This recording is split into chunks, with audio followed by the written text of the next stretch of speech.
जय श्री राम। बहुत बहुत स्वागत करता हूं आप सभी का एक बार फिर से आपके ही अपने YouTube चैनल पर। मैं पंडित आशीष शर्मा। शनि गुरु का महामिलन, ये हमारा आज का खास विषय है।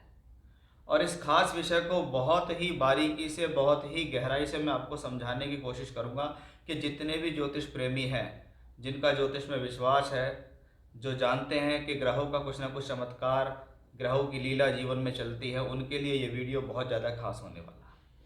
शनि गुरु का महामिलन यानी हमारा जो आज का टॉपिक है, पहली बात तो राशि के आधार पर है कि आपकी राशि से आप इसको देखेंगे। दूसरा, यहाँ शनि और गुरु से संबंधित पूर्ण जानकारी मैं आपको दूंगा कि 6 अप्रैल 2024 से 6 अप्रैल 2025 के बीच में शनि गुरु का महामिलन मैं क्यों कह रहा हूँ।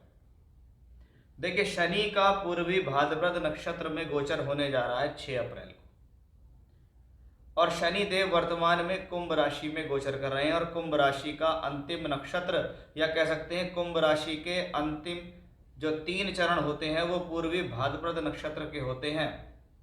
और पूर्वी भाद्रपद नक्षत्र के अंदर शनि का गोचर 1 वर्ष तक ही रहेगा लगभग, यानी पूरे 365 दिन। अब शनि का जो नक्षत्र संचार है कुंभ राशि में रहते हुए, वो बृहस्पति के पूर्वी भाद्रपद नक्षत्र में होगा। अब जब शनि बृहस्पति के नक्षत्र में जाएंगे तो शनि के खुद के अपने कारकत्व हैं और बृहस्पति के खुद के अपने कारकत्व हैं, ये दोनों मिलकर काम करेंगे। इसलिए ये कहलाता है शनि गुरु का महामिलन। कि शनि तो 2023 में भी कुंभ में ही थे, 2024 में भी कुंभ में है। क्या विशेष है कि 23 से बेहतर 24 का शनि क्यों है? उसके पीछे यही है कि शनि गुरु का महामिलन है। कि शनि जिनको हम नौकरी से, व्यापार से, श्रम से, कर्म से, कार्य क्षेत्र से, आपके जीवन में हम जो कर्म करते हैं वो कर्म जीवन के किसी भी क्षेत्र का हो, पढ़ाई के लिए, नॉर्मल जीवन के लिए, व्यवहारिकता के लिए, सामाजिकता के लिए, नौकरी के लिए, व्यापार के लिए, धन कमाने के लिए, हम जो भी कर्म करते हैं उस कर्मों का फल देने की जिम्मेदारी शनि की है।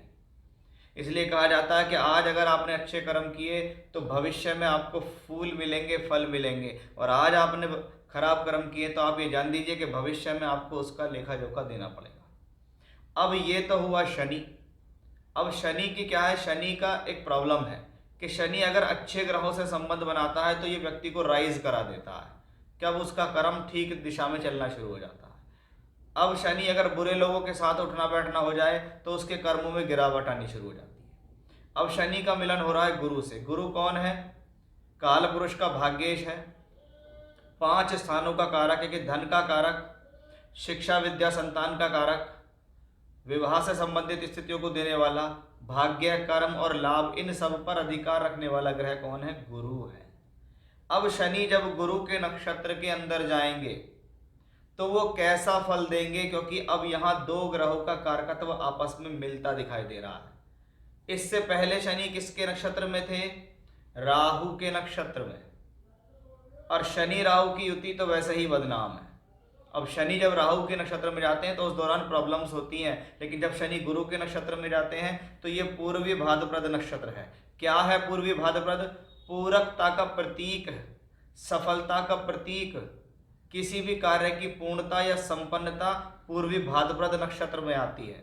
जब कभी आप पूर्वी भाद्रपद नक्षत्र के बारे में पढ़ेंगे तो आपको पता लगेगा कि भी ये पूर्वी भाद्रपद नक्षत्र है, ये क्यों बृहस्पति से संबंधित है, क्यों इसका जीवन में कुछ फायदा होने वाला है।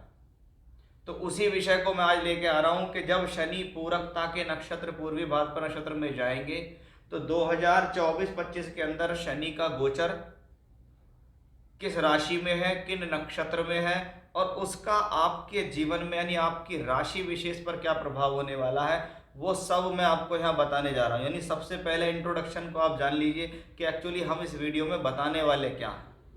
जब आप इंट्रोडक्शन को समझते हैं तभी आप चीज़ों को समझते हैं।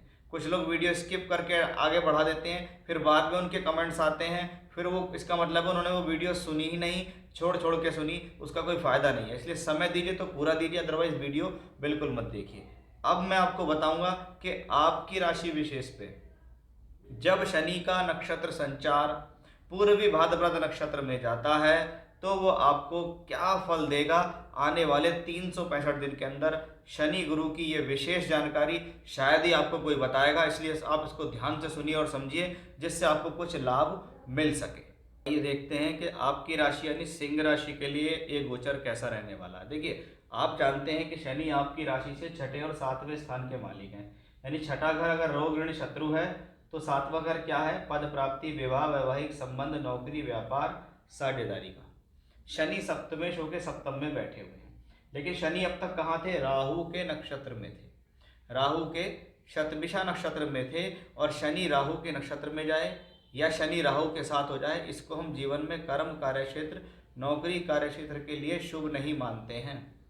इसका मतलब सीधा सीधा है कि शनि अगर सप्तम भाव में है तो वो रिजल्ट तो अपनी पूरी राशि के देने चाहते हैं, लेकिन अगर वो राहु के नक्षत्र में है तो वो उसके पूरे रिजल्ट नहीं दे पाएंगे।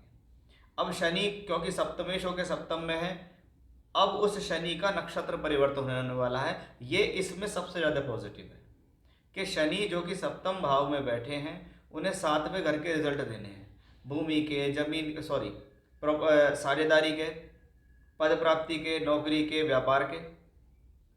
वहीं शनि की चौथी दृष्टि, 10वीं दृष्टि भी चौथे भाव पे आ रही है, यानी शनि भूमि, जमीन, जायदाद, प्रॉपर्टी भी देना चाहते हैं। लेकिन जब तक उन पे राहु का प्रभाव है या जब तक वो राहु की कक्षा में चलेंगे तब तक वो अपने पूर्ण रिजल्ट नहीं देंगे। कब रिजल्ट देंगे? जब वो गुरु की कक्षा में एंट्री करेंगे। ये आपके लिए सबसे पॉजिटिव है। पहली बात, शनि अब पूर्वी भाद्रपद नक्षत्र में जाएंगे, जो कि पूर्वी भाद्रपद नक्षत्र को हम कहा जाते हैं सफलता का प्रतीक या सफलता का सूचक, किसी भी कार्य का संपन्न होना, यह पूर्वा भाद्रपद नक्षत्र का कारक है। शनि जिसको हम श्रम कारक कहते हैं, जब वो पूर्वी भाद्रपद नक्षत्र में जाता है, यानी अब आपके द्वारा किया गया श्रम, आपके द्वारा की गई मेहनत सफल होगी। एक बात, शनि क्योंकि बृहस्पति के नक्षत्र में है, बृहस्पति कौन है? पंचमेश, यानी शनि जब बृहस्पति के नक्षत्र में जाएंगे तो ये कॉम्बिनेशन क्या होगा? शिक्षा, विद्या, बुद्धि, प्रेम संबंध के लिए शुभ होगा।